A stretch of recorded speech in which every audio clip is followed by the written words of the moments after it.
अस्सलामुअलैकुम दोस्तों और साथियों, उम्मीद है आप लोग खैरियत से होंगे। किसका दिल नहीं चाहता कि वो जवान नज़र आए, वो यंग नज़र आए। और बहुत दफ़ा आपने देखा होगा, ख़ास तौर पे जो सेलिब्रिटीज़ होती हैं तो आप देखते हैं कि अगरचे उनकी उम्र ज़्यादा होती है लेकिन वो यंग लगते हैं, वो नौजवान लगते हैं। उसकी एक बहुत बड़ी वजह ये होती है कि उनमें से अक्सर लोग, क्योंकि उनका प्रोफेशन ऐसा होता है, तो उन्होंने वो सर्विसेज हायर की होती हैं, उन लोगों के साथ उनकी कंसल्टेशंस होती हैं जो उनको नौजवान नज़र आने और नौजवान रहने का मशवरा देते रहते हैं। और एक मशवरा, जो सबसे बड़ा मशवरा इनको दिया जाता है, वो ये होता है कि आपने सिर्फ बाहर से नौजवान नज़र नहीं आना, बल्कि आपको अंदर से भी नौजवान होना चाहिए। हमारे अंदर एक प्रोसेस चलता है जिसको हम AGE कहते हैं, यानी एडवांस्ड ग्लाइकेशन एंड प्रोडक्ट्स। वो तमाम लोग जो बहुत ज़्यादा मीठा खाने के आदी हैं, उनको ये समझ आनी चाहिए कि जब भी वो मीठा खाते हैं, और ख़ास तौर पे कोई ऐसा मीठा खाते हैं कि जिसमें कार्बोहाइड्रेट को, मीठे को फ्राई किया गया हो प्रोटीन के साथ या फैट के साथ, तो उनके अंदर ये जो कंपाउंड्स हैं, ये जो एडवांस्ड ग्लाइकेशन एंड प्रोडक्ट्स हैं, वो बनते रहते हैं। और जब ये बनते हैं तो आपके जिस्म के अंदर की प्रोटीन, जो अच्छे वाली प्रोटीन है, अच्छे वाली फ़ैट्स हैं, वो एक गलत काम के लिए इस्तेमाल होकर ख़त्म होती हैं। और जिसकी वजह से आपका जो एजिंग का अमल है, आपका जो बुढ़ापा है या आपका बूढ़ा होने की जो नज़र आता है लोगों को, वो ज़्यादा बढ़ जाता है।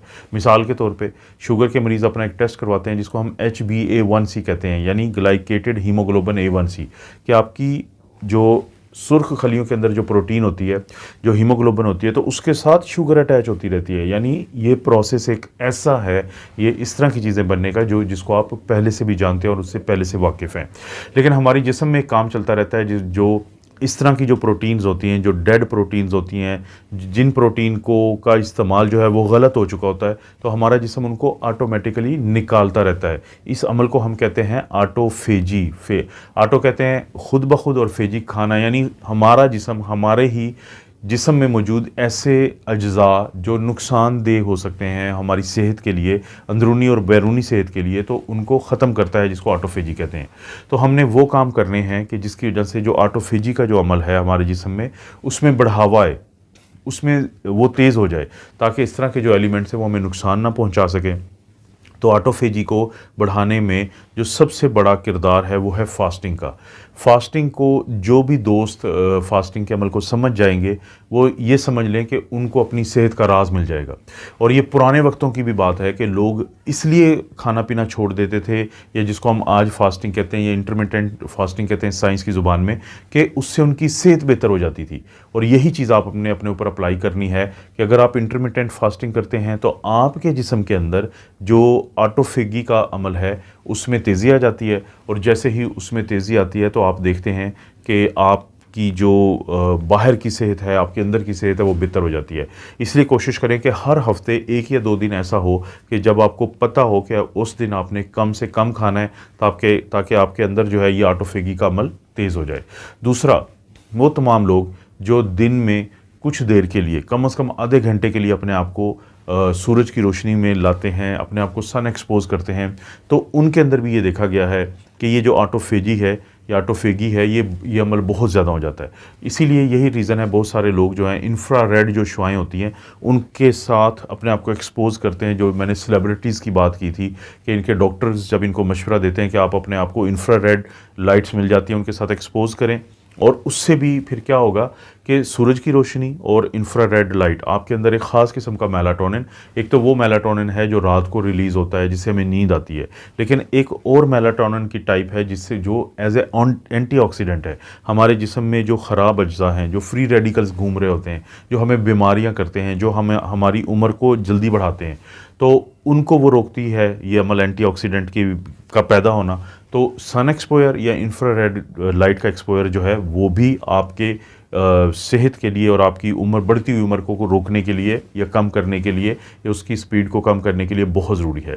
इसके बाद आता है आपके जिगर का किरदार, आपके लीवर का किरदार। दोस्तों, आपके पूरे माहौल में ऐसे टॉक्सिन्स हैं, आपकी खुराक में ऐसे टॉक्सिन्स हैं, हैवी मेटल्स हैं, जो आप दवाई खाते हैं उसके अंदर पॉइज़न होता है, और बहुत सारी खाने वाली चीज़ों के अंदर भी है।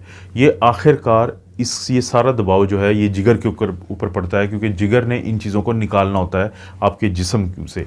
इसलिए तमाम वो लोग जिनका जिगर सेहतमंद है, वो तमाम लोग जिनका जिगर महफूज है, तो उनके अंदर ये जो ख़तरनाक अज्जा है ये उनको नुकसान नहीं पहुँचा पाते। हमारे जिगर के लिए ज़रूरी है कि हम वो खुराकें खाएँ कि जो हमें बहुत ज़्यादा फ़ायदा दें, हमारे जिगर को बहुत ज़्यादा फ़ायदा दें। जैसे ग्रीन लीफी वेजिटेबल्स या क्रूसीफेरस वेजिटेबल्स जिनको हम कहते हैं, वो बहुत ज़रूरी है हमारे लिए। उसके अंदर क्या है, जैसे कि गोभी है, जो बंद गोभी है, इसी तरह से और भी जो पालक है, शलजम है, इस तरह की तमाम जो सब्ज़ियाँ होती हैं वो आपके लिए बहुत ज़्यादा आपके जिगर को फ़ायदा देती हैं। जैसे मैंने कार्बोहाइड्रेट की बात की थी शुरू में ही कि अगर आप मीठा खाते हैं तो आप बहुत जल्द बूढ़े हो जाएंगे, लेकिन अगर आप फ़ैट्स लेते हैं, ख़ास तौर पे हेल्दी फ़ैट्स लेते हैं, तो उसके आपको बहुत ज़्यादा फ़ायदे हैं। उनमें से एक बहुत बड़ा फ़ायदा ये होता है कि फ़ैट की वजह से हमारा जिगर मदद लेता है कुछ ऐसे विटामिन को अपने जिस्म में रखने के लिए, हमारे जिस्म में रखने के लिए, जैसे कि विटामिन ए है, डी है, ई है। इसी तरह से एक और बड़ा अक्सर आप जिक्र सुनते हैं कि ओमेगा 3 फैटी एसिड्स है। तो जब आप अच्छे वाली फ़ैट्स लेते हैं, जो के अंदर यानी सैमन एक फ़िश होती है, उसके अंदर है, अंडों की जो जर्दी है उसके अंदर भी कोलेस्ट्रॉल है, जो ना सिर्फ ये कि इन विटामिन्स को बढ़ाता है, बल्कि आपके अंदर जो मर्दों के अंदर टेस्टोस्टेरोन और ख़वातीन के अंदर ईस्ट्रोजन को ज़्यादा बनाता है, तो वो आपकी सेहत के लिए बहुत ज़रूरी होते हैं। यानी आप कोशिश करें कि आपने वो चीज़ें ज़रूर खानी है जिनके अंदर फ़ैट्स हों, जिसमें नट्स भी आ जाता है। नट्स जो है आपको एक और फ़ायदा दे सकता है कि हमारे जिस्म के लिए, हमारे जिगर के लिए, हमारे अंदरूनी और बैरूनी जो सेहत के लिए विटामिन ई बहुत ज़रूरी है। सनफ्लावर सीड से मिलता है, लेकिन नट्स जो होते हैं, बादाम, अखरोट, इनके अंदर भी बहुत अच्छी मिकदार में विटामिन ई है, जो आपके जिगर को फ़ायदा देगा और आपकी पूरी सेहत को बहुत ज़्यादा फ़ायदा देगा। तो लेकिन जिन चीज़ों से आपने बचना है, उसमें टॉप पे तो आपने कार्बोहाइड्रेट्स रखने हैं कि जब भी आप कार्बोहाइड्रेट ज़्यादा खाएंगे और ख़ास तौर पे फ्राई की हुई चीज़ें खाएंगे, तो ये चीज़ आपकी सेहत के लिए, आपको बुढ़ापे की तरफ जल्दी ले जाने के लिए बहुत मदद करेगी। लेकिन इसी तरह से जो स्मोकिंग है, स्मोकिंग आपने कभी नहीं भूलना कि वो लोग जो स्मोकिंग करते हैं वो जल्द बूढ़े हो जाते हैं। ख़ासतौर पे वो लोग जो ना सिर्फ ये कि स्मोकिंग करते हैं, बल्कि साथ साथ वो कोई सब्जियां नहीं खाते, कोई वो एक्सरसाइज नहीं करते, कोई वो फास्टिंग नहीं करते, तो उनमें बुढ़ापा बहुत तेज़ी से आता है, क्योंकि उनके अंदर एंटीऑक्सीडेंट कम हो जाते हैं और फ्री रेडिकल्स बढ़ जाते हैं। यही हाल शराब का है और यही हाल है स्ट्रेस का। जो लोग स्ट्रेस लेते हैं, बार बार छोटी छोटी बातों में परेशान होते हैं, तो उनको जहन में रखना चाहिए कि स्ट्रेस का हार्मोन बढ़ता है, जिसको हम कार्टिसोल कहते हैं, वो ग्लूकोज को बढ़ाता है। जब ग्लूकोज बढ़ेगी तो वो जो शुरू में मैंने वीडियो के आगाज़ में बताया था कि एज एलिमेंट्स होते हैं, यानी कि एडवांस्ड ग्लाइकेशन एंड प्रोडक्ट्स जो होते हैं वो बढ़ जाते हैं, तो आपके अंदर बुढ़ापा जो है वो तेज़ी से आपके ऊपर हमलावर होता है। तो स्ट्रेस को आप कम करें, कोशिश करें फिज़िकल एक्टिविटी करें, कोशिश करें कि आप पूरी नींद लें अपनी। इसी तरह से आप कोशिश करें कि फ़ास्टिंग जो है आपको स्ट्रेस रिलीव करती है। इसी तरह से आप कोशिश करें कि जो नाक से सांस लेने की एक्सरसाइजेज़ होती हैं रोक रोक के, तो वो भी आपके स्ट्रेस को ख़त्म करती हैं।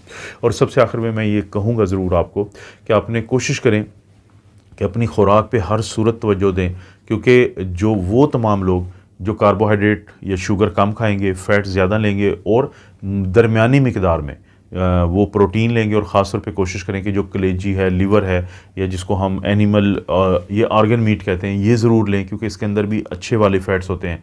एक उनको फ़ायदा है जो फास्टिंग करते हैं, उनको फ़ायदा है जो इसी तरह से एक्सरसाइज करते हैं, उनको फ़ायदा है, और स्मोकिंग नहीं करते उनको फ़ायदा है, अल्कोहल ड्रिंकिंग नहीं करते उनको फ़ायदा है। तो अगर आप ये तमाम चीज़ें करते हैं तो आप भी बहुत, कल एक मैं सेलिब्रिटी हैं एक हमारे पड़ोसी मुल्क की, उनकी उम्र है 81 साल, 81 ईयर ओल्ड, लेकिन वो शायद किसी 30 साल से कम उम्र के नौजवान की तरह वो नज़र आ रहे थे। और उस पिछले दिनों ये काफ़ी इस तरह के जो सेलिब्रिटीज़ हैं, और आप देखते रहते हैं कि 70 साल उनकी उम्र है, लेकिन वो नौजवानों की तरह फिट रहते हैं, क्योंकि उन्होंने ऐसे लोगों को हायर किया होता है, कंसल्टेंट्स को, उन स्पेशलिस्ट को, जो उनको ये तमाम एडवाइजेस देते हैं जो इस वीडियो में मैं आपको दे रहा हूँ। तो कोशिश करें इनको समझने की और इनको फॉलो करने की। इस तरह की वीडियो दोस्तों आपको मिलती रहती है। वीडियो को लाइक करें, चैनल को सब्सक्राइब करें। कोई वीडियो अच्छी लगती है तो दोस्तों, रिश्तेदारों से शेयर के ऑप्शन से इसको ज़रूर शेयर कर दें। आप अपना और अपनी फैमिली का ख्याल रखें। अल्लाह ताला आपको और आपकी फैमिली को हर किस्म की बुराई, बीमारी और आजमाइश से महफूज रखे।